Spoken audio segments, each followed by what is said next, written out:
Good now, revolutionaries, and welcome to Rise Up After Dark.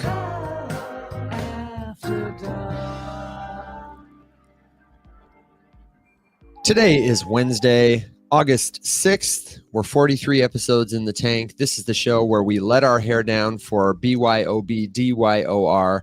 It's always a good time as we answer your crypto questions, talk a little shit about the industry.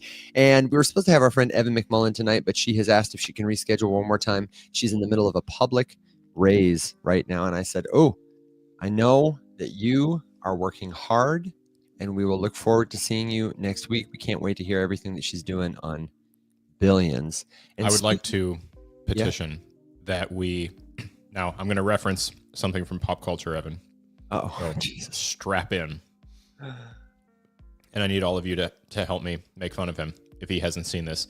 Saturday Night Live. He rolls his eyes because he hasn't seen this. They don't do this sketch anymore that I've seen in a long time. They don't ever do any of the sketches anymore. They do them once. Recurring sketch, but Keenan had a show on Saturday Night Live called What Up With That? And on it, he always notoriously had Bill Hader playing Lindsey Buckingham on the show, and he would never get to him. It was always like, we're out of time. Oh, Lindsey. Oh, no, we're out of time. That's a great bit. And it was every single episode. They would interview all the guests, and he would ask the guest a question. Guests would start to answer, and he would interrupt them with a song, and that was the whole thing. He would start singing the theme song, and he just sang the theme song over and over and over and over and over again. And then he would get to, well, it's time to go. Oh, Lindsey. Oh no. And then he would have him back next time, and he would do the same thing again, over and over and over and over again, many, many, many, many times. And that's Evan now is Lindsey Buckinghaming us.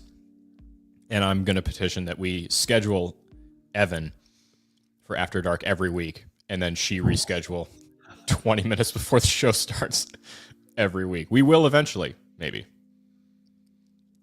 get to her, but not this week. She's already in the three-peat, or maybe she's in the two-peat club. I'd need to go back and double check. She's in the two. She's in a very elite club though that did Rising Up and one of the either After Dark or the morning show.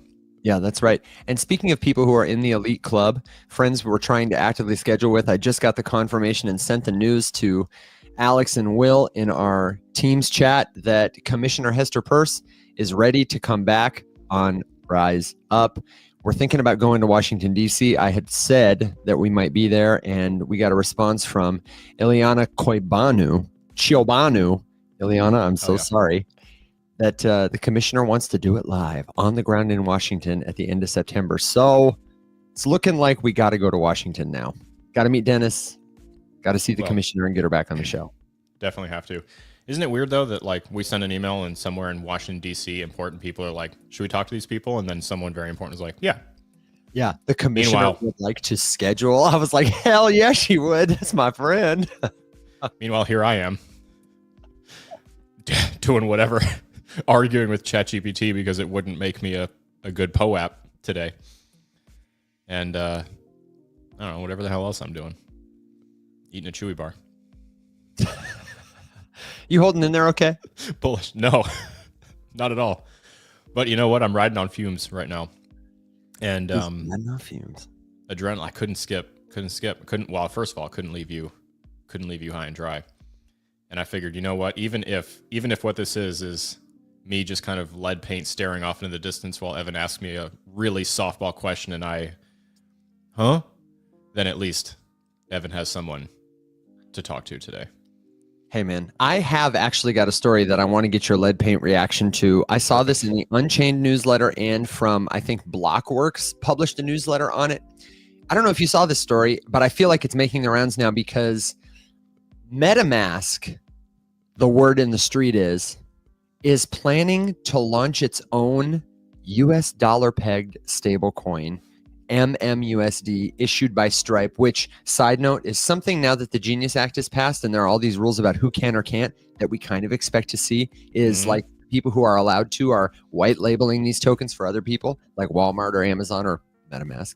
Go ahead. If this is true, I am giddy because how many times has my crotchety ass begged the crypto space at large to stop launching shit coins that no one needs or wants and do something with a native ecosystem token or just use a stablecoin instead.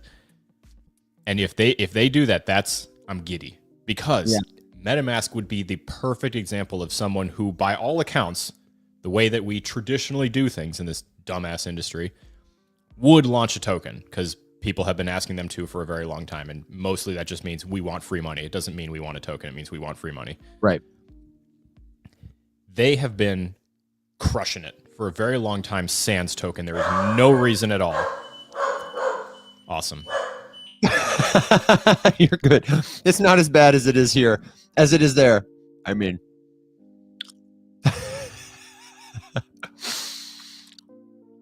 for the folks in podcast land, Alex is waiting for the dog parade. I'm going to save him from himself, or in other words, stall as he recovers. Let me read you the rest of this story because that's not the rest of the story.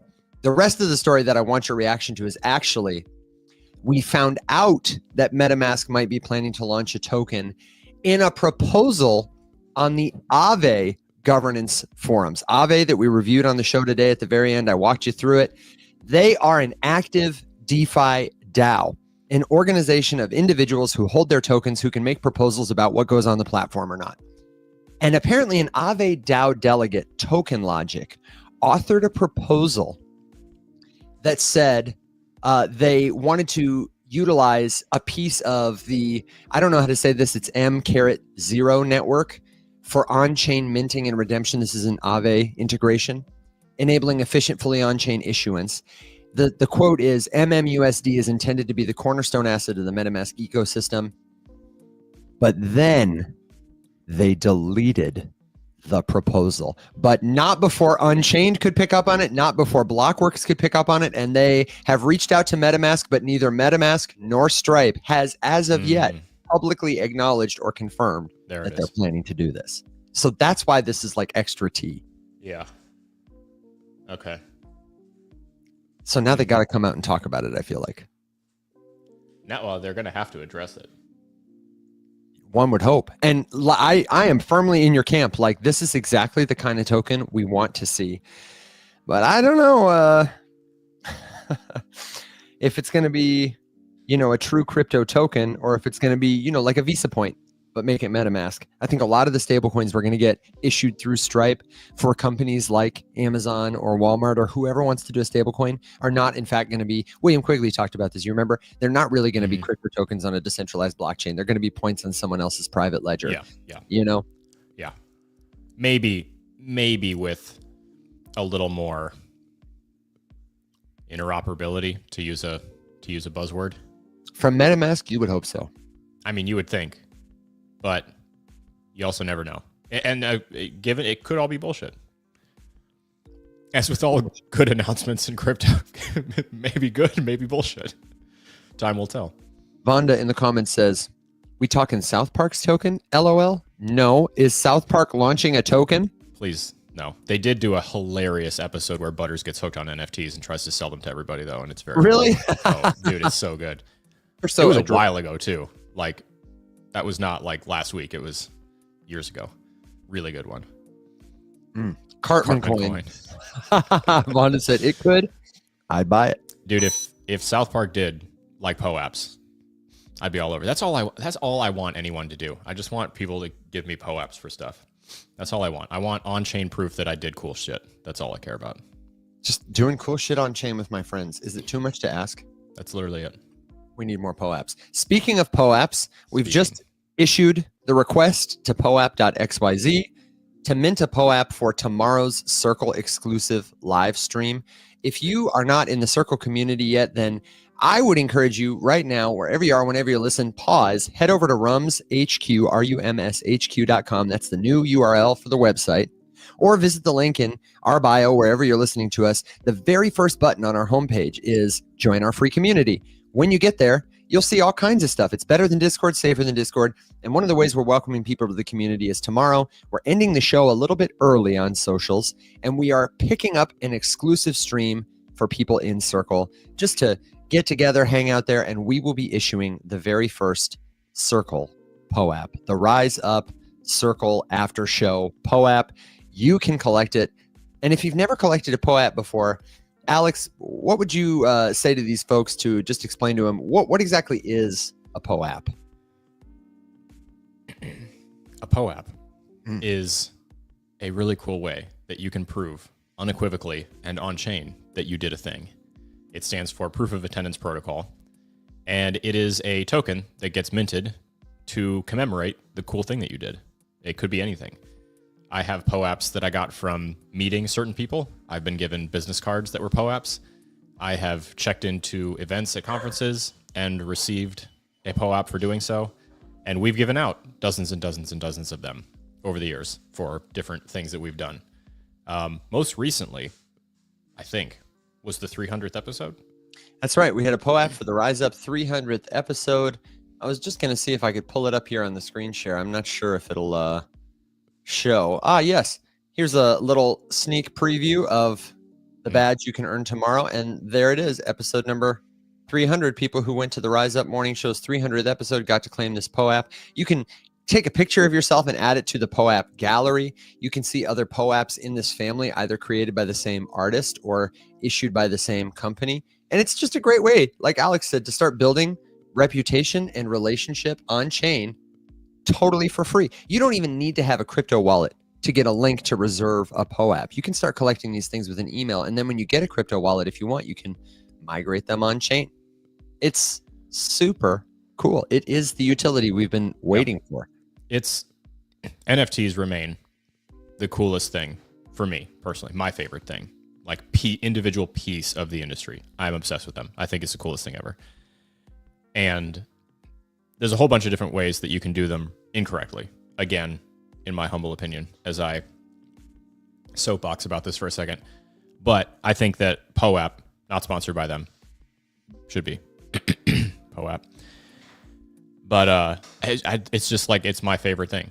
It's completely free. Like I said, you don't need to even pay the gas to get it. You can collect them with an email address, make a junk email address, and create a POAP account and collect these things. And if at any point in the future, one of them is like, hey, for people who hold this or that POAP or whatever, we're doing X, Y, or Z, then you could go in and claim it.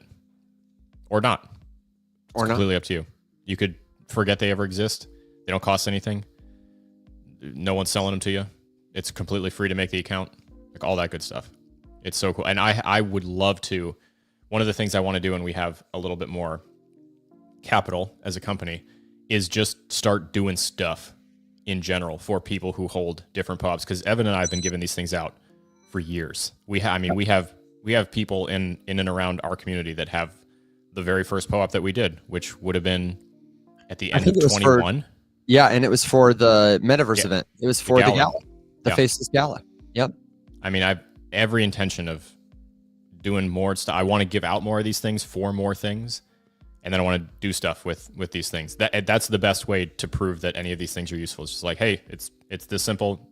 If you have this token, you can do this thing, or you can get this thing, or that thing, or whatever. Mm-hmm. I'm obsessed with that idea.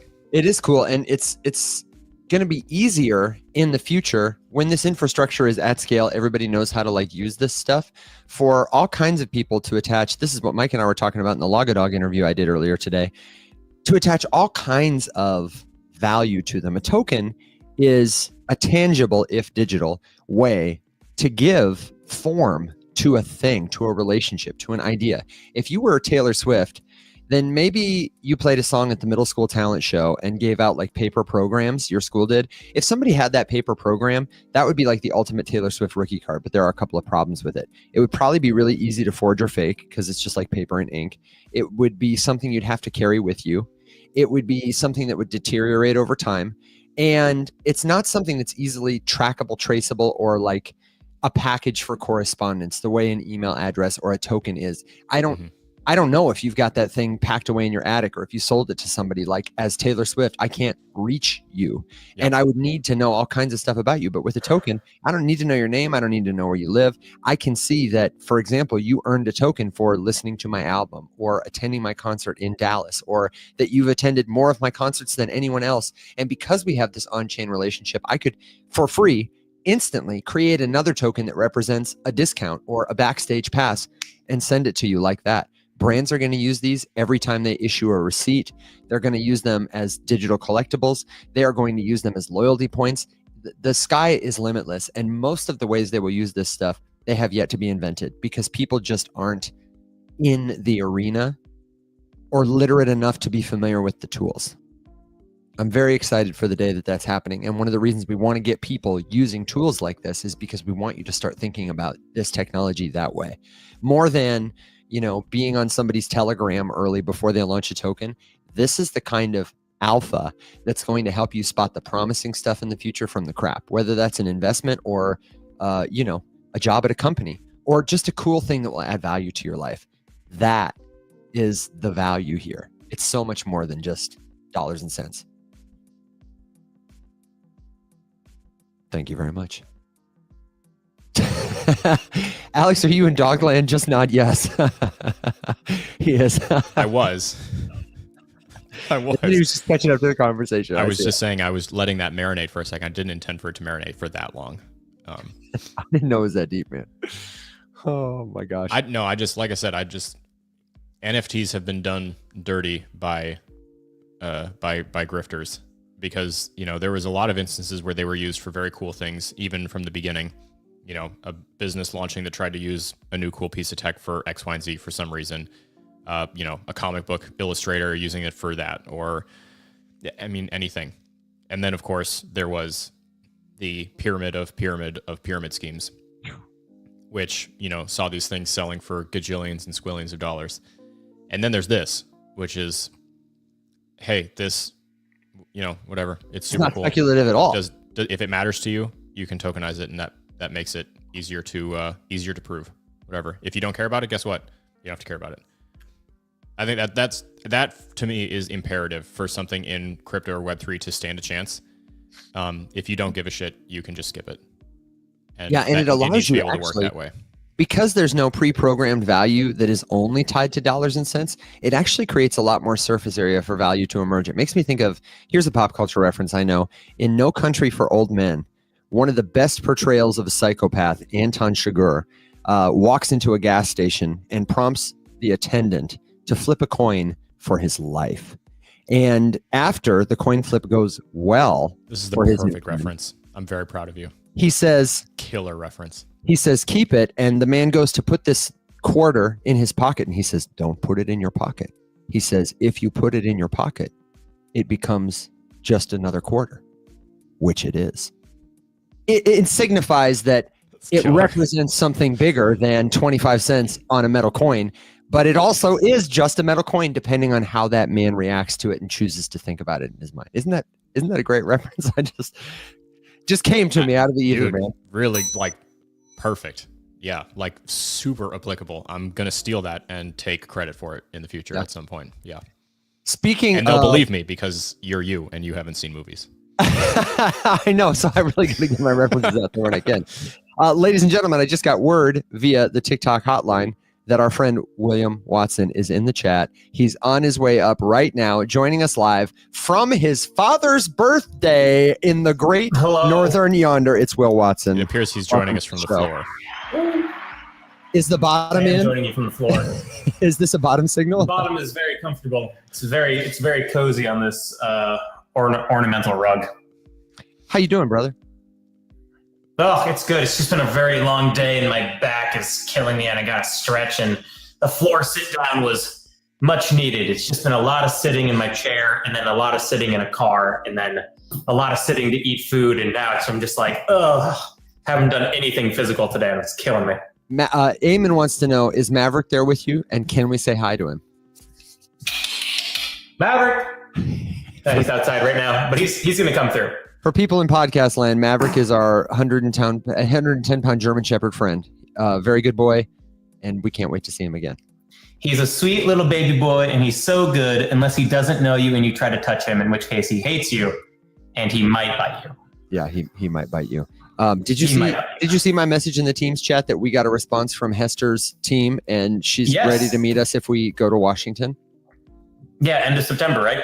End of September. We got to go. Alex and I are packing our suits so we don't just look like interns. Oh, my mom will be thrilled. I'm buying one of those T-shirts that has the tie on it. Swear to God, Alex. Swear to God. Yeah, I didn't mention it, but I'm wearing my birthday suit, so that'll get us some looks in the Capitol. That will be a technicality, but still, I might have to quit. Yeah, honestly, might have to quit. I'd be like, God, my face is with these guys in a lot of hours of videos online. Yeah, and a lot. This is not the company I want to keep. Our second and last appearance with Commissioner Hester Peirce of the SEC. Ladies and gentlemen, thank you very much. You know. I've got enough footage to recreate AI avatar Will and put him on the show, even if you quit, so you'll never get away from this. I'm sorry. We've got you. Well, you have the data, but then I get to sue you, but Good luck. I guess I don't know what I'll take. I want those magic cards. Yeah, joke's on you. We're broke, man. Yeah, penniless. Magic cards. Joke's on you, we're broke. I did find out today, though. I heard you starting to ask how we're doing. I did find out today this Log a Dog contest I'm participating in, the hot dog eating contest on chain. The grand prize for the winner is going to be a whole Ether token. So like $4,000 for eating hot dogs if I can maintain the top dog spot. So not a bad trade. Are you top dog? Oh yeah, I'm top dog. You bet your bottom dollar I am with 47 dogs. But the second place guy is coming for me, and he won last year, and it wasn't even close. I thought I was going to win last year. This brother logged like 4 times as many dogs as me. He logged over 100 dogs. That, dude. I was thinking about him. Beans, and then he stopped logging them and was just eating them for the love. It was wild. So I got to maintain the lead. Is that Maverick? Is he back? No, that was my brother's quite literal butt about to be placed onto my forehead. He didn't do it. He was right out of screen. Bless you. Bless you. Yeah, don't worry. This he's only 50 years old. To the question in the comments, will this be streamed? Log a Dog is an ongoing asynchronous contest. You can participate at logadog.xyz. You take a picture of yourself eating a hot dog. You can create an account with a Google account. You earn crypto tokens. Hot dog is the name of the cryptocurrency token. I've earned so far several hundred million of them, worth like $230. But the grand prize is the Ether. All you got to do is log dogs and have fun with your friends. It's a way, just like POAPs, to prove you did a thing on chain. Log those dogs. And the other thing I wanted to say was Eamon in the comments asked us just really quickly if we could show what we need to do to join the community. Our new community, if you don't know, is on Circle. We moved from Discord. It didn't meet our standards for safety. We got to keep you safe. So what you'll do to join is you will click our face, click our profile wherever you are, whenever you listen, and find rumshq.com. Once you get there, the very first link on our page, it says join our free educational community. Start here. That will take you to community.rumshq.com. That's the Circle community. It'll drop you in a channel called Start Here, which has the step-by-step instructions. Whether you're on desktop or mobile, it's got screenshots to create a profile and start talking to everybody. We've even got guided tutorials. I made like 20-minute tutorial videos that'll show you, if you're on mobile or if you're on a computer, how to use the site. So give that a try, Eamon, rumshq.com, and then say hi, introduce yourself. This is for you, whoever you are. If you want to learn crypto, that's the number one skill you can have, is a community of friends around you who are using it too, to help you with second opinions, resources, in a safe place like that. It's going to be great. And tomorrow, that's where we're doing our Circle exclusive stream. Anybody can join it. We'll cut the stream a little early here on TikTok or YouTube, and we'll get into Circle and we'll do what we usually do. It'll be great. I'd love, love, love to see you there. The only thing missing is you. And there's POAP. The only other thing that is missing will be me during that exclusive Circle live stream, because I have meetings. I'm sorry. Yeah, that's A-okay. Oh, and Solon said, I get a ding because I said it right this time. I did say the URL right this time. I also want to say hi to Crypto Granny, who said, you are about to be the Liberace of crypto. I'm pretty sure she's sending me, shout out, a roughly blousy shirt, so that next time you see me on stream, maybe I will be the Liberace of crypto. 'Tis a consummation devoutly to be wished. I wouldn't would like to question see that. Oh, sweet little baby boy Maverick. Maverick. Is For he everyone joining you in the wondering room or what falling down the stairs? the avalanche of dogs is. He sounds like he's 110 pounds. Oh, you guys heard that? Oh, weird. Yeah, just a little bit. I had to turn it down for the people in Maverick. podcast land. Come on, buddy. Little baby boy. Hi. Come on, up. Oh, yeah. Oh, yes. Oh, yes. Oh, he's too distracted. There's too many people. Oh, my God. How did I get so much slobber on me? In such a short amount of time. He is. He's excited because everyone's home. As he should be. It's nice to have the family together. Have you had an eye on the markets at all? Anything catching your attention crypto-wise today? Or are you exclusively offline hanging with the family? I have had a full day across the board. So let's see. Things happened to the market today. Today, I've had a really weird 24 hours, guys. Like really weird. But like across getting news and updates across like every facet of life in a positive and negative way. So like the past 24 hours feels like a marathon. Let's see. Markets did something today. 50% tariffs were announced on India. Oh, That happened. And guess what? Market didn't give a rat's ass about it because the market doesn't care about tariffs anymore because the only thing the market cares about are multiple rate cuts happening before the end of this year. It's the only thing the markets care about because trade war doesn't matter in the face of liquidity go up. So 50% tariffs against India, no one gives a rat's ass, but those aren't going live until the end of this month. It's 21 days from now. So that's the 27th, 28th, right? And that's a lot of time for a trade deal to be struck with India. The reason why the 50% tariffs are going into place is because India is the second largest purchaser of Russian oil in the world. So trying to get people away from buying Russian oil, which makes sense because it puts pressure on them to have an actual ceasefire in Ukraine. So that happened. There was something else that happened in the market. Apple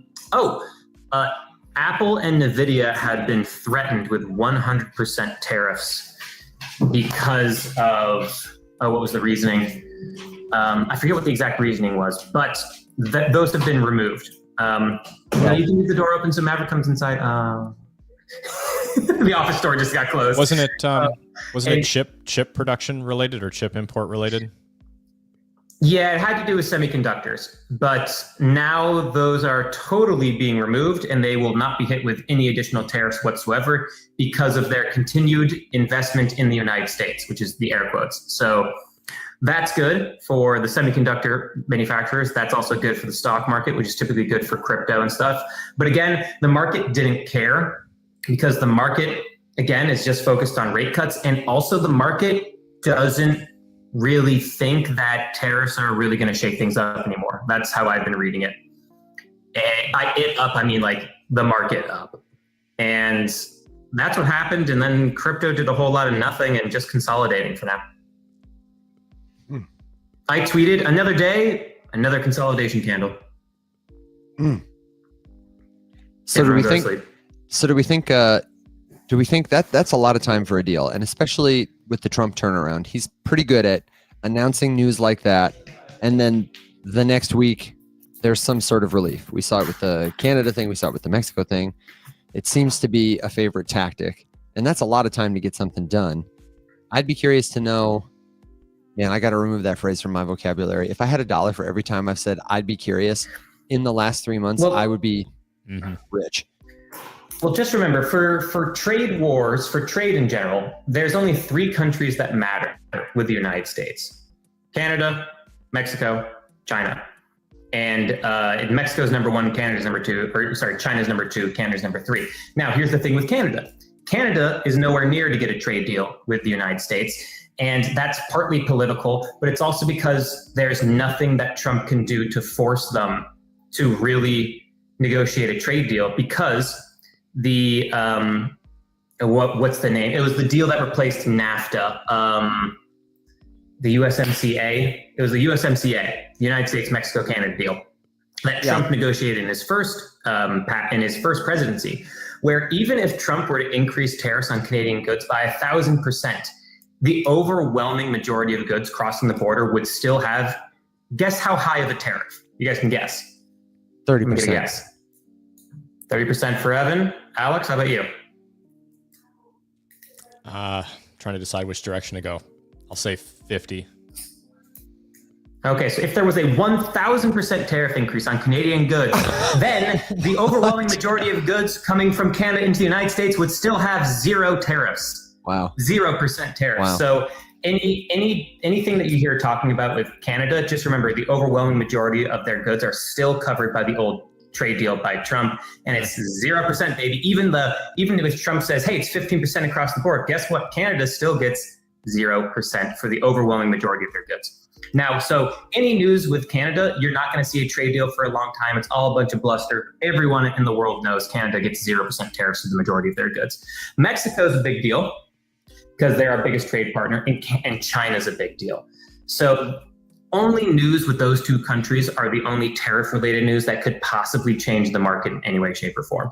Otherwise, this trade deal with India is not going to shape the market, but from a geopolitical economic standpoint, I think it's fascinating because India is only our 10th largest trading partner in the world, yet they have all of these people. There's a huge economic opportunity to create a new trade deal between India and the United States that would be immensely beneficial for the U.S. There's such, in my opinion, a missed opportunity from not having closer trade relationships with India for reasons X, Y, and Z. So that's the trade deal I'm most interested in because I feel like that's where the biggest net gain could possibly come from. But that won't change the market because it's not sexy and it's not fast. No, it makes sense. India is becoming a juggernaut in a lot of ways. There's a real active population that because of the internet is coming online and contributing to GDP in all kinds of places. And I don't know much about manufacturing maybe not manufacturing. I don't know much about like what infrastructure is there to support like production of goods, but I know that knowledge capital is huge there. Yeah. Well, I mean, it's a big country. You can find a place to put the production. Mm-hmm. Mm-hmm. Then right now, their biggest export are pharmaceutical goods, ingredients for pharmaceuticals, diamonds, machinery, fertilizer, a few other things. Interesting. We had a question in the comments. Yeah. Oh, go ahead. You're going to give a final comment. Scam call centers. Oh, no. Listen, India's biggest export, scam call centers. I have some news. I don't know if I reported this on the show. I think I might have said it last week, but it's worth saying again. I just made a video about it. I learned recently that a lot of pig butchering scammers are themselves the victims of scams. They are trafficked into slavery and forced to work in effectively like call center compounds where all they do all day is scam you or try to scam you. It's wild. I learned about it on the Stolen podcast. Stolen, a podcast by Aaron West. It was riveting and it was just frightfully sad. It gave me a lot of, compassion and pity for the people that often were like, oh, these stupid scammers. You know what I mean? I mean, speaking of scammers, there is no airdrop for XRP. There was a long time ago. So speaking of scams, I just saw that comment come up. Yeah, oh yeah. The midnight airdrop is a Cardano airdrop, I believe. Mm-hmm. Oh. Yeah, I maybe they've included XRP in it, but well, a surefire way to get someone to believe you and steal their money is to just include XRP in something. It's included in more conspiracy theory based scams than any other cryptocurrency. The holders of XRP are targeted more often than any other holders. Yeah, I mean that phenomenon of people getting pushed and trafficked into specific things that we then view from, the contextless vantage point of our privilege, wherever we happen to sit and watch it from, extends all over the place. I mean, I never arrested a single person in all of my years or all of my time in counter drug interdiction that was actually like a criminal. They were always hostages, like the people that we arrested carrying tremendous amounts of, I mean, most of the times the people on the boats that like you would catch are like carrying a couple bales. They are like their family is being held somewhere and they're being forced to drive right into us to distract us from the submarine that's carrying way more or the planes that are driving way more. If you sit there and talk to them, they're like, I don't know anything except for the fact that my entire family's in a warehouse somewhere. And that's it. Man. And that's the only people, that's where we stop. We're just like, okay, whatever. Screw you. Ship you off to CBP and bon voyage and go do it again. But it's the same exact phenomenon. Quick update from the comments regarding Midnight specifically, because people are asking about this Midnight airdrop. So Midnight is its own chain. They were at permissionless in a big way. It's a privacy focused chain, and their drop is called the Glacier drop. And there is a problem. I see it here from Midnight's official Twitter, which is at Midnight NTWRK, that the development team working on the airdrop identified neither of the two hardware wallets tested, it's Trezor and one other, currently supports the specific message signing standard required to verify ownership of Cardano network addresses. So if you are claiming because your Cardano address makes you eligible, then they're working on a development. They prompt you to monitor the midnight.gd website for updates on when additional support will become available. They said we will also share more information here once it's available. For each participating blockchain, they also posted a verified list of devices, wallets you can use to claim your airdrop. That's super helpful. I did not know that they were doing more than Cardano. I knew they were making a big airdrop to people who had Cardano addresses, but it looks like ETH, Sol, Bitcoin in the comments, XRP. So that's interesting. Generally speaking, guys, what's the word on airdrops? If somebody wants to participate in an airdrop or just generally wants to get some of a token that has been released that they're curious about, think might be cool, what's the alpha on the street? How do you participate in those kind of things? Depends on the solution. In general, you get rewarded an airdrop for participating in a network for the thing that it was made to do. So if it's a lending protocol, you lend and borrow some stuff. If it's a decentralized exchange, you swap some stuff. If it is perpetuals exchange, you do some longs and you do some shorts. Or if it's a staking protocol, you go and stake. You get what I'm at, right? So you go and you use the thing for the thing that it was actually created for before they release a token. And then people stop using that thing entirely and then sell the speculative token, and then the project dies. That's usually how it goes, isn't it? That's usually how it goes. And it looks like I was really off. According to this website that I'm looking at here about wallet compatibility, we might have to check into this Midnight airdrop, guys, because it looks like ADA Cardano addresses, Avalanche addresses, Binance BNB addresses, Bitcoin addresses, Ethereum addresses, Sol addresses, XRP addresses. It looks like a lot of people are eligible. And the question then becomes, why would Midnight airdrop to these people? They probably are just targeting users of other big blockchains. Like, which blockchains have the most active users? People who buy and hold the tokens. Maybe those people will buy and hold our tokens. Or maybe having our token in their wallets will signal to other people that we care about that our blockchain is legitimate. Go ahead, That's Al. it right there. No, Yeah. that's it right there. You The wanna only go reason you do airdrops like that to holders of other things specifically is just because it's easy to track, it's easy to verify, you can include a ton of people, and you'll have a gigantic holder count after you do it. Yeah, they'll be able to publish a press release that says we have 1 million holders. Yep. Across this many chains or something like that. And that is the thing they're looking for. What do they have? Tokens. Those tokens, they're worthless to them. They spun them up in a smart contract. They need them to become worth something.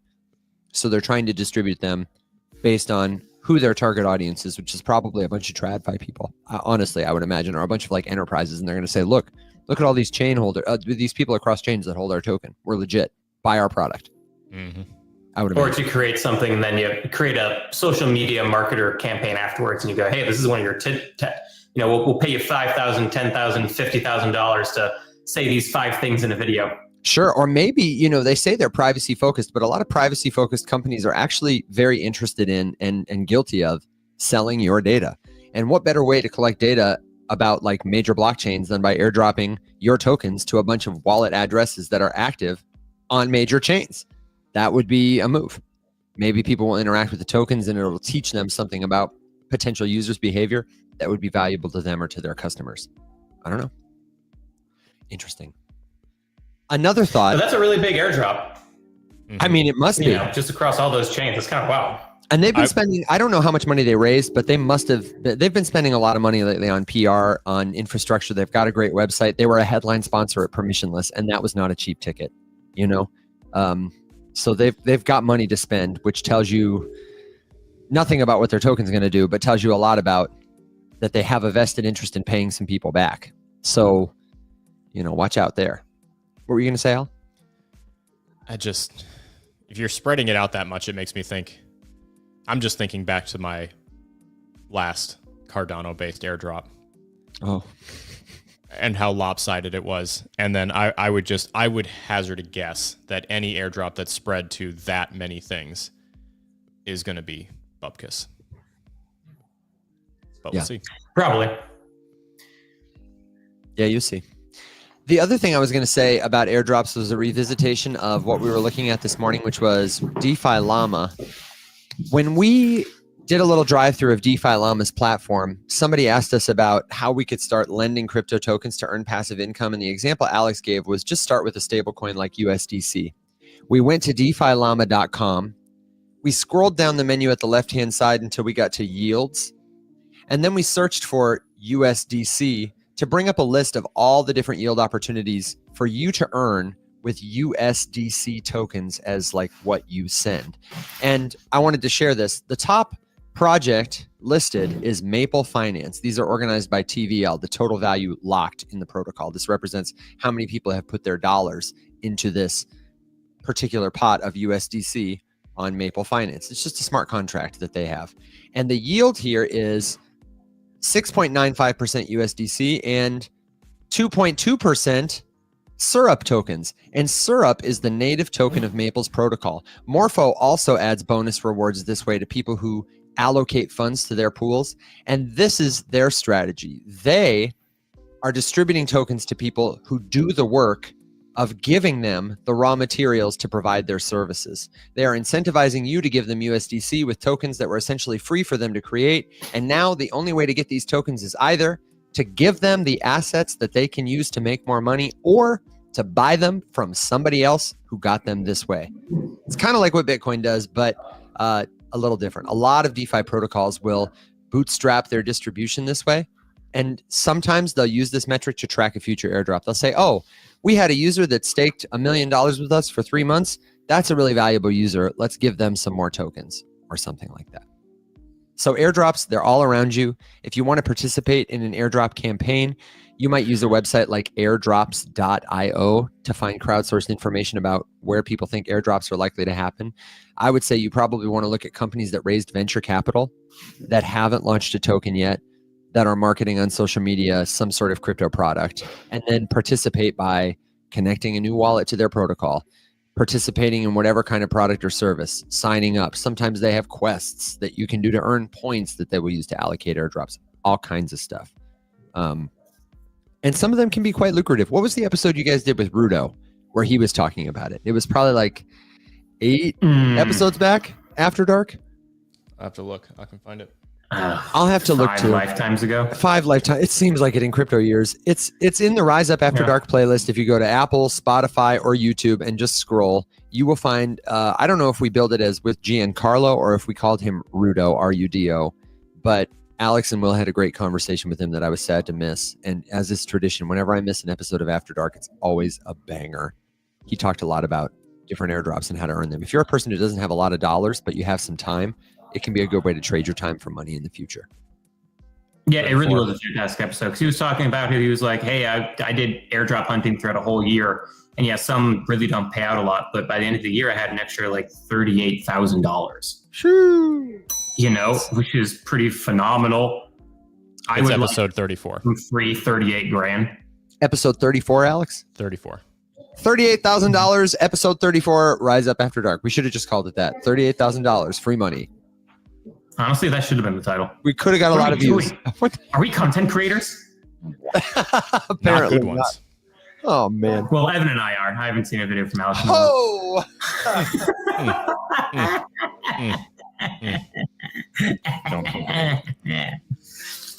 I did see a question that I think would be fun because undoubtedly it will none of us are going to be happy with the answers we give to it. But the question was, what are the magnificent 7 cryptocurrencies for each of you? And I'm like, oh God, there's no way we don't just pile some sort of shit under the title of Magnificent 7. It's like but like, what is it? What would it be? I think it'd be interesting. I'll tell you right now. I feel like I gotta write it down. Oh, you're gonna drop 7 on me right now? Yeah, I didn't think about it. I'm gonna answer categorically. Think about it. What are the top 7 in Is descending it order? USDC? Is it DAI? Yeah, USDC on ETH, USDC on Paul. Right. Yeah. No, I would treat I USDC gotta write this down. as one. Honestly, top down it in descending order from spot number 1 in order of revenue. Obviously, Bitcoin number 1, right? Like everyone's got Bitcoin at number 1. Yeah. Yeah, that's a given. You don't even have to do it in rank. Just the Magnificent 7. I didn't mean to rim shot Bitcoin. It was not a joke. It was serious. I meant to give it a ding. Okay, hang on. Let me think about this too. And let us know wherever you're listening what your 7 are. And if you've only got 5, that's okay too. Man, I want to give a really good answer to this question. Bitcoin. Shit, I feel like I have to pull up Coin Market Cap. I'm looking 7. I got 3 down, and I'm like, what would I have it for? Yeah, Coin Market Cap and CoinGecko will give you the assist. Those are 2 free websites where you can look up a lot of different crypto tokens. I am going to go with Bitcoin, Ether. I'm going to say Link, Chainlink. I'm going to say Solana. I'm going to say, man, this is such a subjective list. I'm going to say Monero because I think it's so important in terms of its story. I'm going to say, where the hell did it go? I'm going to say Hyperliquid because at this moment in time, I think they're breaking a really incredible mold. And I'm also going to say, Jesus, the hell. Can all the layer 2s be rolled up together into like one? Can I say like Paul and Arbitrum? Okay. Come back to me for number 7. No cop outs. Okay. Wait. Don't come back to me for number 7. I'll say Aave, the governance token. All right. It was a tie between Aave and Uniswap for me. I didn't pick USDC because USDC is definitely, I would have picked USDC and USDT, but I kind of gave myself a rule, no stablecoins. If I could have done this list with stablecoins, I would have said Bitcoin, Ethereum, Sol, Monero, USDC, USDT, and DAI. So just because I like making you guys guess stuff. And because the tax app is not a token, Alex. How did you know? Not yet. Well, after today's tinkering on my AI tool, it is, Evan. Just a quick aside. I have several questions that I've flagged and I've wrote down. I just don't want you guys to think that I forgot them. So I have one about potential risks to signing transactions with your hardware wallet, and then there was another one that just came through about ISO compliance and whether or not it matters. So we'll get to that in just a second. But I saw it. Here's a top 7. That's an interesting one. And I'm gonna just, with no context, for the record, this is not my top 7. This is a top 7 by something. Okay. So from the top, number 1. Okay. Tether. So USDT. Number 2, USDC. Number 3, Tron. Number 4, Hyperliquid. Hold your horses, William. Number 5, Axiom. Number 6, PancakeSwap. And number 7, Pump.Fun. Okay, I already know what this is, and I think this is a great list. This is the top 7 protocols by revenue. Correct. Thank you very much. That's a great list. Do you want to hazard a guess at what the difference between number 1 and number 7 is on that in daily revenue? Yeah, actually, I do. And okay. I want to say Pump.Fun daily revenue is, oh man, I used to know this, and now I can't remember if it's millions or hundreds of millions, but I think it's no, daily revenue. Daily. Oh, okay, daily revenue. I think it's like 5 million a day, and I think Tether is like 5 billion a day. No, revenue. Revenue. I keep thinking volume in my head. Not volume. Revenue. I don't know then.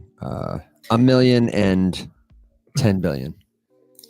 Pump.Fun, I'm going to say, makes $500,000 a day. Nah, they make $400,000 a day. I'm gonna say Tether makes. Yeah. Tether makes 3.8 million. Okay. You're both wrong, but Will is pretty close on Pump. Pump.fun in the last 24 hours has logged $825,000 of revenue. Oh, that's way more than I thought it was going to. Dang. And they're down. They're down. Yeah, they're down. Now. They peaked at like 2 million a day, didn't they? Yeah, they had some crazy days. Tether, number one, and it's not even close. So for context, right, Circle is in number 2. And Tether's daily volume today is $21 million. Or revenue. They made $21 million today. What did I say? $1 billion? You had a ridiculous answer. Yeah. Circle in second place is 6.7 million. So 3 times more in one day Tether made than Circle did.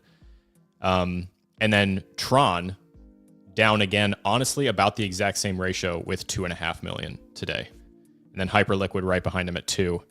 Axiom Protocol right behind them at 1.9.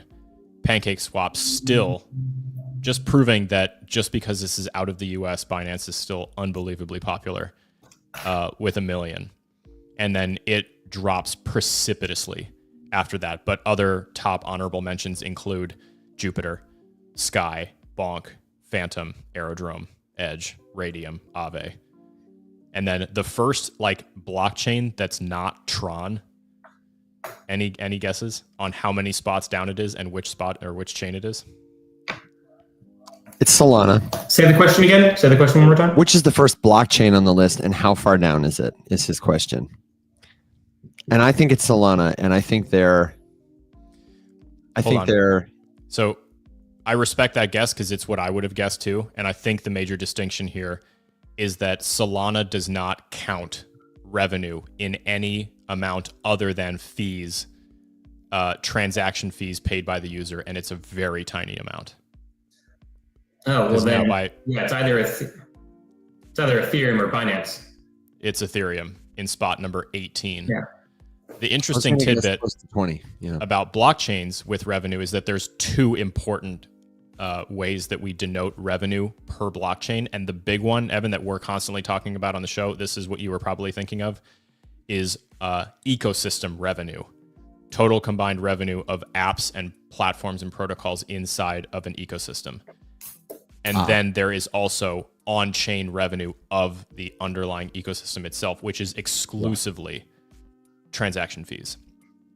So all of them are relatively small, even ETH, you would think. But as we covered this morning, you can check the current gas on Milk Road. They have an Ethereum gas tracker, and the current average fee for a transaction on ETH is 30 cents.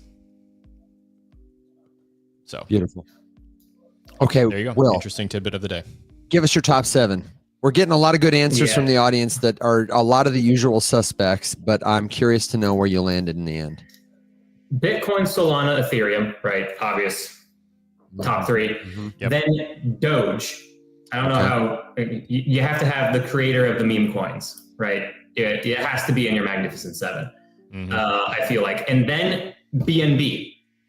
Okay. It's the leader for the centralized cryptocurrency exchange tokens. And it's just like the best of them too. And it's like, it's got an interesting playing portfolios, and it's always going to be around. Then next, and I'm not totally thrilled with this one. This one might be one I would have to think on and noodle on and potentially change out, but it's following the same model. It's Uniswap. Uniswap there, first decentralized exchange, still does huge numbers. The token, not super interesting from a price standpoint, but that's the only reason that I'm like, maybe not Uniswap. It's just because the token price doesn't do great, but otherwise it's there. I'd have to think on that. And then the other one I kept writing, I crossed out a few things, but I ended up settling on Morpho. So I think I knew you were going to do that. Tell me why. Yeah. Tell me why. It's because, so when I'm trying to think of the Magnificent 7, I was trying to think of something that is becoming or was the inspiration of a key piece of infrastructure or a key way of doing things now, right? Or it's just wildly popular. and Morpho is its technology is used in Aave, its technology is used in Compound, its technology is used in Katana, its technology is used in several other DeFi protocols. Right now, if you want to be competitive in the space, you have to use Morpho's technology, right? So I was like, okay, they are, if they aren't already, they're on the cusp of being considered mission critical infrastructure for the space. So I was like, okay, cool, check that box. Secondly, from a price appreciation standpoint, the token, it moves. So I'm like, okay, cool, checkbox there. It's newer, but that's the reason why. So check that box for now. We want more time. But then the other thing too is I look at the future and I go, okay, cool. The future for Uniswap will be used. The future for BNB will be used because Binance is used. The future of Doge, the first meme coin, it'll be used. Ethereum, Solana, pretty sure they're going to be used. Bitcoin, obviously. And with Morpho, I look at, okay, what's the future here?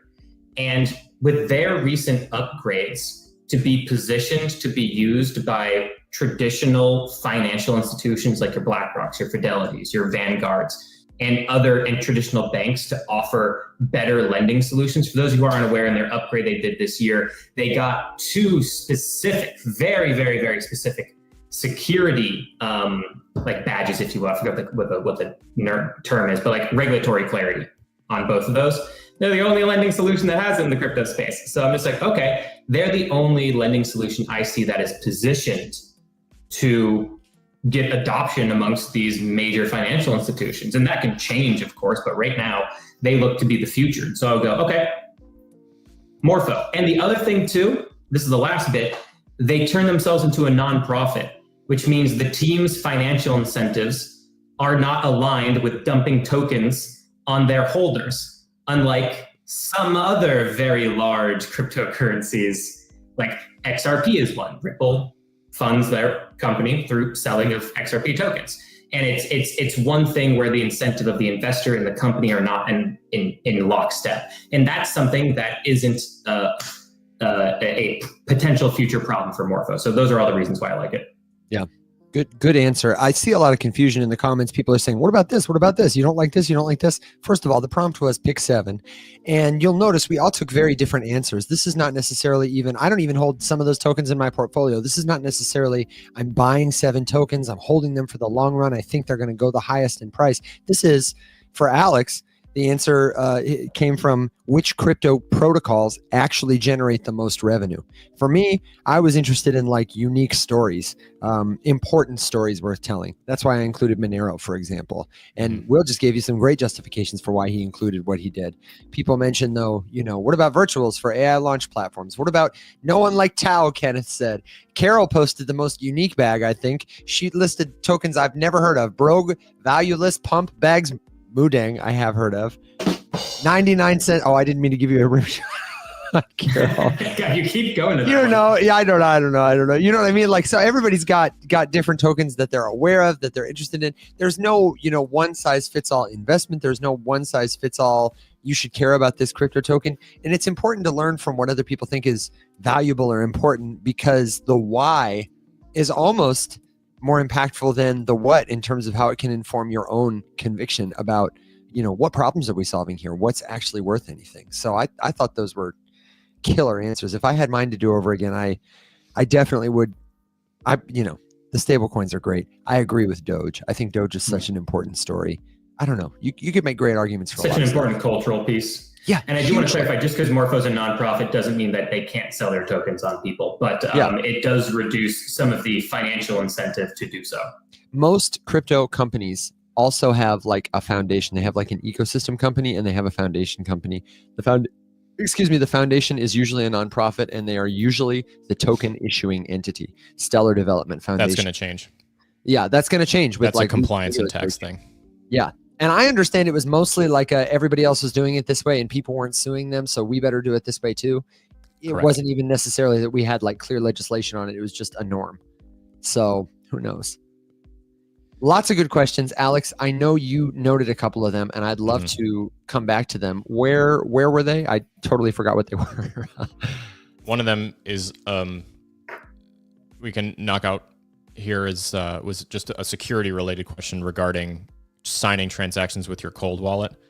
And really there's just a couple things to note with this. So in general, just know that the transaction signature specifically with any good hardware wallet occurs on the device, nowhere else. So in that sense, you're protected specifically from malware or other nefarious, malicious doodads on the other device that you're interacting with, because the transaction itself has to be confirmed by you on the device itself, and that key, the private key information, is not shared externally from your hardware device.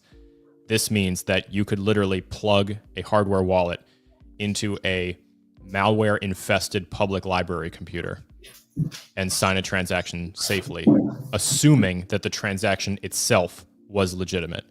What that means is that you can still get phished with a bad link or something like that and sign a bad transaction that could do something to your wallet and contents that you do not intend to happen. So Evan could write a malicious program that presents like a legitimate protocol, and you could sign a transaction, and your device itself would not like share your private key information externally with that bad protocol. But what it would do is do exactly what you told it to do, which is sign this transaction, which perhaps you just didn't notice because of a scammy website or something else was actually signing a withdrawal of all of your funds or a drain. So that is why it is so important to triple and quadruple confirm links that you click on.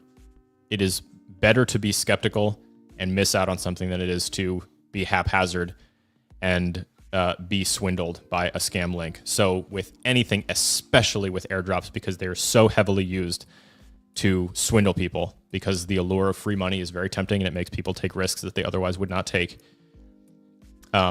You just have to be really, really careful. Always confirm them with multiple places, multiple things. Anyone who is tossing out questions about a specific airdrop in the chat here, head of the curve. Get second opinions. Make sure you're thinking about the right thing, making sure you're looking at the right thing. And just know that any hardware wallet device is safe, but only as safe as you make it. And it is possible to be scammed with them, even if you don't have to worry about the device itself leaking your information through a hardware device backdoor or something like that. So that's important to keep in mind. I don't know if you guys have anything to add. I like this comment from Joe that says, I think of wallets like jars. Each holds funds to use and interact with specific protocols for specific purposes. And I just want to remind people that, you can spin up a wallet pretty much instantly, pretty much free. Most crypto users I know have many different wallets, and it's a really good practice to use what we call a social wallet anytime you're interacting with a new protocol or website. The same way you wouldn't take your whole bank account in your pocket as liquid cash if you went out on a date on the town, you wouldn't go to a new website that you could connect a wallet to with your whole net worth, your Bitcoin for retirement and everything else. The best practice is to use maybe an easy to spin up wallet, probably a software like Metamask, Phantom, Coinbase wallet, any wallet from a reputable company. You can create one in a click. There are great tutorials online, and you could send it funds from another wallet, maybe a cold wallet, maybe an exchange account, in order to try it out, do the thing you want to do without risking the whole farm. Anytime I log into a new DeFi protocol, anytime I'm out here on a social app like Logadog, I have one wallet that is like my reputation social wallet. It's got an ENS domain, which means the same way a website is human readable, rumshq.com instead of 0x12345. My wallet has a web address, conversationswithevan.eth. And I am okay with people seeing what's in that wallet, knowing it's mine. I plug it into social protocols to build reputational credibility. But if I'm interacting with something new for the first time, I often will spin up a burner social wallet just for that thing, in case I'm moving too quickly. And since we may not have time to go over this, I'm going to put a resource in the Circle community that explains how crypto transactions work and some of the things you might encounter as you're going to approve one that may be regular or irregular or cause for concern or not, just so you can start to build acumen with this. This is kind of the thing that you got to do a couple of times to get comfortable with it, to see how it works. And that's going to go into the Circle community. That's it. Rums HQ, the link at the very top will take you there. It takes just a second to sign up. I'll throw it right in the general chat. The Start Here channel you're dropped in, I'll tell you how to go there. And we can continue the conversation there. It's a great place to share a screenshot of your wallet transaction approval screen so that we can help you make sense of what you're seeing. Will, what about you? Wallet wisdom, transaction tips. The only thing I have to say is that there's just one question. With transaction tips, always test a transaction with a small bit first. But I saw one question. It was a question I'm sure a lot of people have, which is why can't every wallet hold any type of crypto? Great question. And it's because these wallets live and are built on specific blockchains. So that's why you might need, I don't know, I'm just going to pick random wallets, a Metamask wallet or a Coinbase wallet to do things on Ethereum or layer 2s. It's why you might need a Phantom wallet or a Soulflare wallet to do stuff on Solana. And you need different wallets to do things on your Sui and your Say and all that kind of stuff, because so far there isn't one wallet that can work on all blockchains. You do have some wallets that can work on multiple blockchains. Like my Phantom wallet can work on Solana, and it can also work on Ethereum, and it can work on a few other things, but there isn't one wallet to rule them all, if you will, yet. And it's because these wallets are still built on the blockchain, and you still need to make sure that you're, if you want to play with someone's toys, you have to be in their house to be playing with the toys, right? If we're going to use a kid analogy or something like that. So that's why. Yeah. Beautiful. It's expensive for Coinbase or whoever the wallet company is, Metamask. They have to deploy a team of developers. Anytime there's a new network, they need to build a bridge of code to get there and make sure they can interact with it safely. And as you can imagine, with thousands of crypto tokens, hundreds of networks launching pretty much every day, they have to be precious about their time and their resources. A lot of the newer blockchains, for example, they have like one wallet that supports them. And that's how crypto users end up getting a million different wallets. It's rough. Trust Wallet is the one that supports more tokens and networks than any other at this moment in time. That's kind of their, pitch. So, that's a good one to try, but you're going to have to get more than one wallet, my friend. Yep. What other questions we got, Alex? I know you had one or two more on your list. Well, now I want to hit this. The other one was ISO compliance, and someone is saying, dude, I'm about to clip you so hard saying, well, now I want to hit this. That's okay. You're pretty behind on funny things that I've said that deserve to be clipped. I don't remember what the other ones were, but there was a few where I said and was like, oh, shit. You've said at least two funny things on the show. Oh, thank you. At least two. You heard it here first, folks. Quick, Mitch, can I put ETH and Bitcoin on Trezor? Yes, you can. ETH and BTC works on basically every single hardware wallet that I'm aware of. I can't think of a single one that doesn't support those two. Yeah. ISO compliance. Someone was just making the laughing emoji and the pointing finger emoji at me and saying that one time I said that ISO compliance is like putting a bumper sticker on a car. It doesn't mean anything. And I'm like, I don't remember saying that, but I stand by it. And they said, you definitely said it. And I said, well, it's a good one. I'm going to use that again. So I'll claim it. I don't remember saying it, but I will claim it. I remember you saying something like that. And it definitely sounds like something you would say. I mean, no, that's what I'm saying. Like, I've definitely made fun of ISO compliance because it doesn't matter before. But I don't remember having like a really pithy one-liner like that about it, but I'm going to keep it for now. Well, there you go. Now you got it. Now I got it. So thank you. Keep that right in your hip holster. So basically the reason that I would say something like that is because it's not to say specifically that being compliant with the messaging standard ISO 20022 is inconsequential. It's just that it's so easy to do that it doesn't matter if someone has done it. It's not going to be the reason that something is adopted. And that is how it's sold to people. So that thing, ISO 20022, and fact check me, look this up. This is not hard to find. It is a messaging standard for rich financial text data. It's just like the language or the translation piece that this data has to be written in for it to be, taken and used by financial institutions. And that's why it gets packaged and sold as a very buzzy thing in crypto, because it sounds really impressive. And it's not. A really good video, actually, is from Adriano, technically Web3, who demonstrated how fast it is, like how quickly the Ethereum Foundation could make Ethereum, the network, ISO compliant. And it took him less than a minute to write the code that was brilliant. that did it. like literally seconds to write the code that did it. It's not hard. It's so basically the thing that I always talk about, the thing that I push back on, is that it's touted by the currencies who have adopted compliance with that standard as the reason that they will all inevitably succeed, and that is bullshit. That's straight up bullshit.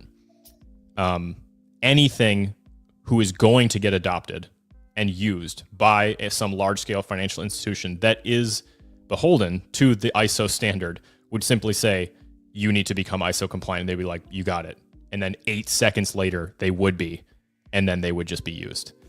So you can't just slap ISO compliance on some garbage blockchain and expect that that means it's going to get all of the like institutional adoption and usage that you think it's going to run the entire New World Order financial system on, just because they became compliant with this thing already. Cosmic said in the comments, so what you're telling me is this ISO tattoo I got was a bad idea. No, I'm sure it looks really cute on you. Sorry, Will, I rugged you. No, I don't even remember what I was about to say. I don't know. I guess I'll just say don't let these. I'm just imagining that the meme where it's the guy who like has those infomercials and he has that like tape that's sticky or that putty sticky. He slaps it on the water and it stops gushing out. And there's that meme. You know what I'm talking about? Anything right over you guys' heads? I'd have to show it to you. We'd have to have a visual. We'll move on. So let me address a couple of follow-up comments and questions. No, this does not mean that anything that is ISO compliant is garbage by any stretch. All I'm saying is that the label of ISO compliant is not the deal sealer that it's advertised as. You could make something that is arguably a very solid ecosystem, blockchain, whatever, ISO compliant, and it would just still be a good, solid ISO compliant blockchain. But it just doesn't matter as much as people think that it matters. It's really not that important. It's not like unattainable. It's not like you have to embark on this multi-year quest and completely re-engineer your entire ecosystem to get ISO compliant. It's like okay, we'll do it. There you go. You know, it's like putting a fresh registration sticker on your license plate. It's like, oh shit, do I need to do? Okay, yeah, I'll do it. Here you go. Done. So like, does that mean that XRP is a shitcoin? No, that's not what I'm saying at all. But if XRP or if Ripple got XRP used by some large-scale institution to do X, Y, and Z, whatever, it would not be because they were ISO compliant. It would be because of everything else. I see you and I'm choosing to ignore you. Will, can you explain this meme? Yeah, go ahead. Steel tape. Thank you, Magic. You guys have seen this, right? Of course. Yeah, I've seen Flex Seal before, but explain the meme to me because people in podcast land have no idea, and it's really a great meme, actually. Well, the meme would be like, this water jug that has water gushing out of it. This would be, the crypto industry, right? And this would be, founders of various crypto projects. And then what he would be slapping on to stop the water gushing out, which would be liquidity leaving the market. It would be something, in this case, it would be ISO. But then before this, you would have a million other versions of the same meme, and it would just be whatever was the gimmicky thing from that single year that was hot, just being slapped onto their AI or project to keep it hot. Yeah, AI or privacy or we got games. We got games or something. The metaverse. Staking. I don't know. Honestly, that'd be great because they would just be like. You should make that. Years in their Flex Seal tapes, yeah. You should make that. That'd be funny. Or Flex tape. I should make that. That sounds like a Rise Up Twitter meme. Yep. It does. I like it. I just want to make memes all day for that page. Anyway, that's the rant. I have another really good follow-up question here, which is how does one make sure that they are not giving permission for other people to take your tokens? You talked a little, Alex, about signing transactions and reviewing them beforehand, but can you elaborate on answering that question? Or Will, if you want to take it, feel free. How do you make sure that you're not like unknowingly giving someone permission? What are the things that you do to avoid, losing it all to a scammer? What was the question? I missed the very initial bit of it. I'm going you for that. Thinking about Flex Seal memes. Okay, all right, okay. Think about Flex Seal memes. I'll take your question. Don't fret, don't fret. Here's the question. How does one make sure you're not giving permission for other people to take your tokens? Here is how you give permission. Here's how scammers get you. Learn how to read every programming language. You can cover all of the gaps of your wallets in Flex Seal tape. Just use Flex Seal, dude. Yeah, there it is. Basically, you want to make sure that you're doing a couple of things. If you are interacting with any company, any protocol, anything in crypto, you want to make sure first that you're using the official link. All of these legitimate companies, they're going to have websites. They'll probably have social media pages. They're going to have ways for you to like check one thing they say against another thing. And every source you check that verifies what is there makes it more likely that you are interacting with something that is true. A lot of scammers will use this to fool you too, this kind of principle. But generally speaking, if I want to go, I don't know, do something on Aave.com, I want to make sure that I typed the URL in correctly. I might ask a friend, hey, is this the real website? I might go to CoinGecko or CoinMarketCap to verify the website that I'm visiting is the one that they have listed there as Aave's official website. You also want to make sure anytime you're signing a transaction, a crypto transaction, it'll give you like a prompt to review the permissions you are granting with your signature, how many tokens the protocol is authorized to move from your wallet, things like that. Often you will see an alert if the transaction is malicious, but sometimes you don't. So the best thing to do is to stick to legitimate projects, companies, and tokens.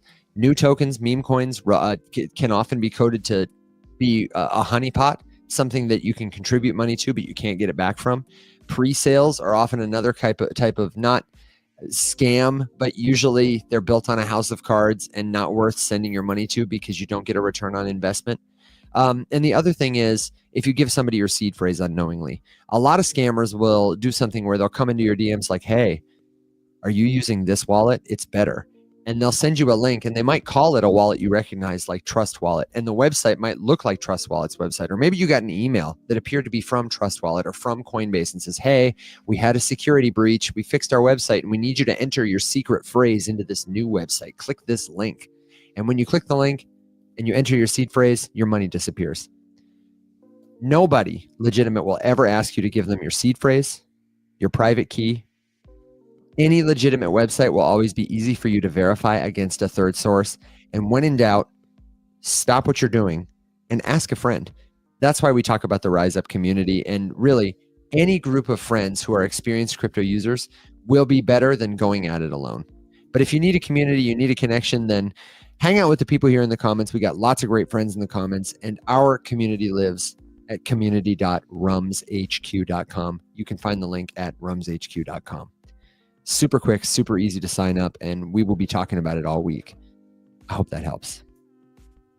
What are you guys clicking and clacking? Will, I hear you on the keyboard. I'll Sorry. see. Oh, you'll see, he said. He's making memes. He's memeing. Let him cook. Let him cook. Hey, Chuck Stock is here. What's going on? Hey. Alex, slick as hell, sick as hell. It looks like Roman Caesar. Are you talking about Alex's Jonathan Taylor Thomas hair? Because that is slick. I'm glad it comes across because I've caught myself several times just sort of like staring at a spot in my desk while like the little monkey with symbols in my head is just like like clapping, and I'm like, oh wait, shit, what am I doing? Where am I? If you're wondering where we've been because you're just seeing us for the first time in a while, let me remind you that we are live Monday through Thursday, 7 a.m. Central Standard Time. We're live Wednesdays at 7 p.m. Central, and Mondays now for Rise Up Market Watch. Plus, you can find us 24/7 at the Circle community on all your favorite socials. Get the links at rumshq.com. And Magic asks, are there any conferences y'all will be attending the rest of the year? And let's let him in on a little something.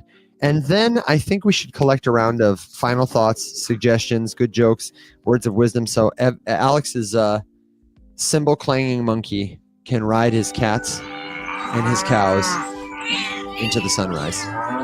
So travel plans, gentlemen? Where are we going? What are we doing? Well, DC. DC is the only thing on my list right now, unless someone invites us and pays us money to go somewhere else. I would love to do another European conference. I mean, Evan and I went to Prague last November for Emergence, and it was awesome. I hadn't been to the Czech Republic in almost 15 years. So I got to see a bunch of family. It was amazing. I would love to do another European conference because I have FOMO every time I see them all happening. But DC is like top of my short list. Mostly, well, especially now that Commissioner Peirce has invited us back for another talk. Absolutely. Have to. Must. Simply must. I definitely want to try to shadow Dennis a little bit and do some stuff. And Dennis Porter of Satoshi Action Fund. Yes, or as he's more colloquially known, Mr. Bitcoin. Dr. Bitcoin, if you will. Dr. Bitcoin, thank you very much. I didn't spend Dr. 3 Bitcoin. years in crypto medical school for nothing. Dr. Bitcoin. If there was a Dr. Bitcoin, it would probably be Dennis. If there had to be one person. No, just DC. Dude, I really want to go to DC, and I want to try to have some impactful conversations with people shaping the future of this industry, because I feel like a lot of them are doing it without all of the information. And that just ain't right. Yeah, so DC in the end of September for the Bitcoin conference there is hopefully on the map. And then honestly, I feel like the next travel we need to do is maybe some personal travel. Will has been trying to get us up there for a minute. Hell yeah. We're overdue for a Boston or a Maine trip. And then we probably got to go back to Tybee as soon as Alex and Christina get in their new place. We got to give them an official housewarming party and maybe do some co-working. But if you're curious about the conferences coming up, then let me do a quick looky-loo. Maybe one day we'll take a vacation that involves vacationing instead of just a break from one bit of work to do more work more. Listen, man, I don't know what that makes no sense to me. Forget I said anything. It was a stupid idea. If you're looking for a conference to attend, there are a couple of good conferences coming up. Ethereum NYC for our friends in New York is happening August 11 through 17th. We've also got the Bitcoin Educators Unconference for our friends in the Great White North, Vancouver. Crypto 2025 is happening in Santa Barbara, California.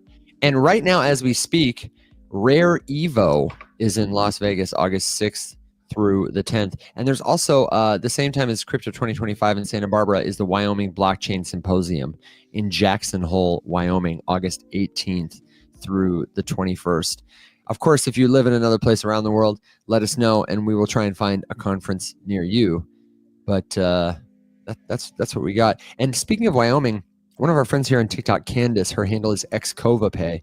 That's her company, is in the pilot program for the WYST, the Wyoming Stable Token Initiative or whatever. Huh? No, sorry. Oh, I was like, what?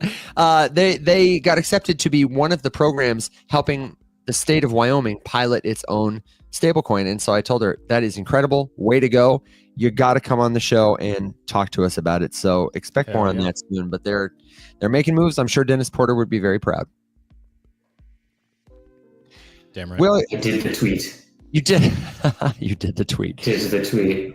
Did the tweet. Solom asked, what does Dennis do? Dennis is the co-founder of Satoshi Action Fund, and I've got to pull it from the episode we just did last Wednesday on After Dark. He mentioned we've written hundreds of thousands of letters. We've signed Bitcoin laws in X amount of states. We've worked with this many teams nationally and internationally. I mean, he's the guy that you should write a thank you card to if you're appreciative for self-custody being signed into law, for Bitcoin reserves becoming a thing. And I'm sure he would be quick to say everyone on his team, because I know he works with a lot of other folks who have contributed much effort to rallying everyday people like us and elected officials to adopt helpful policies that protect our rights to self-custody, and mostly will try to help the Bitcoin network specifically become, a 1,000-year institution. I think it's mostly a good thing. And then there's the part of my heart that says, let's abolish the money system, and has to remind me it's a stepping stone. Okay, Will, where do we see the meme? On the Twitter of the Rise Up Morning Show's Twitter page. Oh, I'm gone. I fully plan on retweeting it. Oh wait, no, you can't do that. Oh damn, my master plan is ruined. I was going to retweet that with that version of the meme, but last year, and then retweet that, and then retweet that, and then retweet that, but go back in time. But you can only retweet one thing. You can't continue to log it. So I'll have to get more creative. I'm gonna have to create a collage. Oh my gosh. We got to make a collage. Okay. This is a good use of my time. Yeah. Oh, definitely. It's a tax write-off. Yeah, it's tax right now. Save your receipts. Spend like $2,500 on Pokemon cards? Save your Joanne Fabrics receipts, and we will be sure to reimburse you. Thank you very much. Also, shout out to Raclette, who said the Australian crypto convention is November 22nd to 23rd in Sydney. Would love to go. We would love that for sure. Oh my gosh. That would be awesome. Carol says, I am having a hard time transferring over to Circle. Carol, send me a message and I will do everything I can to help you get over there. And if that's you too, don't worry.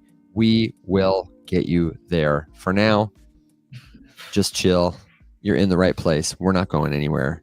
And we want to take you with us when we do go there. So, fellas, last thoughts, topics, questions, predictions, suggestions, complaints? Just a reminder that if you have any issues, like Evan just said, with Circle, I am still closely monitoring the Discord and will be for quite some time. So if you get stuck, just toss a message over there and we'll get you sorted. No worries. And bear with us on the membership stuff because apparently it's just a nightmare of gobbledygook and gibberish. Oh and Evan is parsing through, moving everybody over and appropriately refunding and making everybody whole and getting stuff moved over. And it sounds awful. It's a problem created mostly by Patreon and Discord, and I will be glad to brush their dust off my feet as we walk away because, you know. Because they don't fucking have to. I don't know. The 8-Ball says, do your own research, DYOR. Maverick says, throw my toy again. I like his narwhal. Yeah, his narwhal is his favorite. Yeah, it's cute. He loves his narwhal. Mr. Robot Steckler said, how dare you throw that at me? And Solom said, we should sign a collective thank you card for the After Dark Dennis did, and all the members can sign. What a great idea. Maybe we can make it a PO app and send it to his wallet. That's pretty cool. Well, you should troll him and make it an ordinal. Oh, make it an... Oh, God. He would never come back. We'd love that. Oh, actually, that would be hilarious. He would love that and hate that so much. Genius. Will, what about you? You got a final thought before we ride our dogs and ponies? I'm most interested in the international crypto events. I mean, you know, the ones in the States are great and they're awesome. But like, it'd be cool to meet more of a larger international audience in crypto and just like see what they care about and how it's a little different. That'd be most fun. Particularly in God, what's the one in Thailand? 2049, Token 2049. Yeah, that'd be dope. I'd also really like to go to Solana Breakpoint. Wherever that's going to be. Yeah. I thought it was in Portugal last year. I don't remember. I'd have to look. But I think they changed it up. But let's see. Final thoughts. Dollar cost average is your friend. Spend time with your family and wash your face. Ooh. Also, if your girlfriend smacks your butt, just let her do it. She likes to do it. You know, don't make a big fuss about it. You know, if you're walking up the stairs, she pokes your butt, just let her. She's having a good time. Yeah. And other than that, yeah, that's all I got. Those were the thoughts we didn't know we needed. And I'm still not sure. I spaced out. Okay. My final thought is to say, everybody, thank you so much for being the very best part of what we do. We're coming back tomorrow, 7 a.m. Central Standard Time, 8 a.m. Eastern, wherever you are, whenever you listen. And be sure to jump into the Circle community because we will be cutting the stream a little early to do an exclusive stream there. We're going to hand out some POAPs just to celebrate and commemorate everybody coming on over. The link is waiting for you at rumshq.com. And if you have trouble, just let us know. We'll make sure you're there. Evan. What? I'm going to rug you. You got another thought? Yeah, well, I said I would answer a question, and then it just fell straight out of my just disease-addled brain. Man, you caught me. I was about to say, until next time. I know you were. I could feel it. I was like, wait, shit. All right, Screwed up. It's a quick one. So the question was about if you have, and I think, Rye, correct me if I read this wrong. If you are getting a new phone and you're trading in your current phone, but you have wallets on that current phone, so you will never own both of the devices at the same time because you have to mail in the first one to trade in for the second one. Like, how do you navigate that? Okay, sweet. I have a confirmation. Customer service? It's about crypto.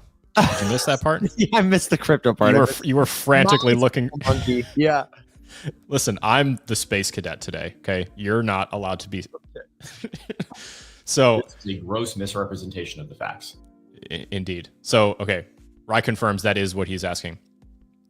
Make sure before you do that you have your, and don't give them to anybody, but make sure you just have your recovery phrases organized, locked and loaded, and ready to go, and then just wipe your device.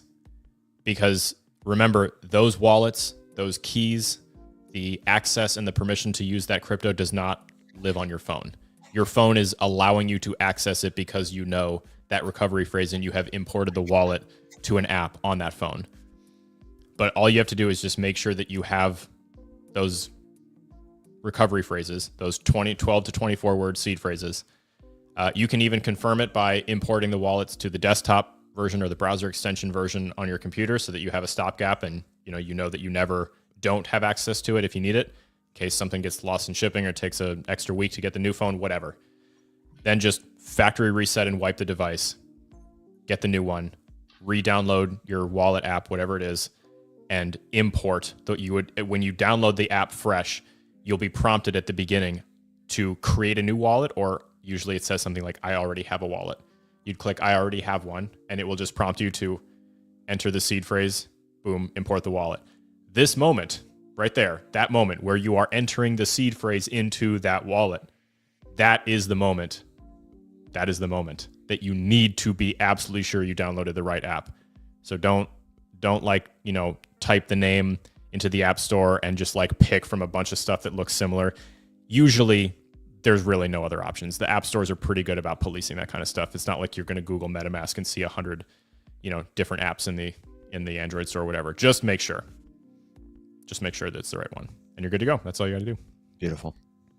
I want to do a very short, very new segment as part of our sign off because I'm not going to tally the points tonight. Everybody got a lot of points. We will won. It's okay. That's actually, how you know I won. Everybody. I think you might have Anyone won. Listening, that's how you know I won. I do think Alex actually won. And in a news segment, we're not going to tally the points today. It actually doesn't matter at all who got what points. Who keeps track of points anyway, guys? Who cares? As a true millennial, I want to acknowledge Wombo.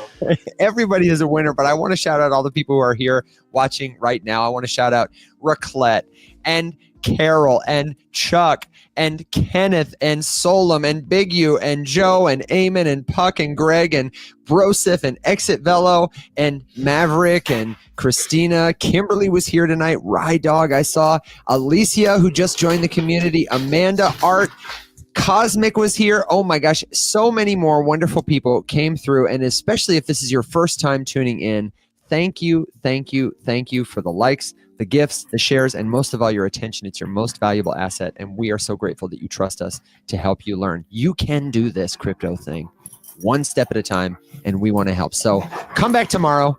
We'll see you then. And until then, everybody stay safe, be well. My friends, rise up.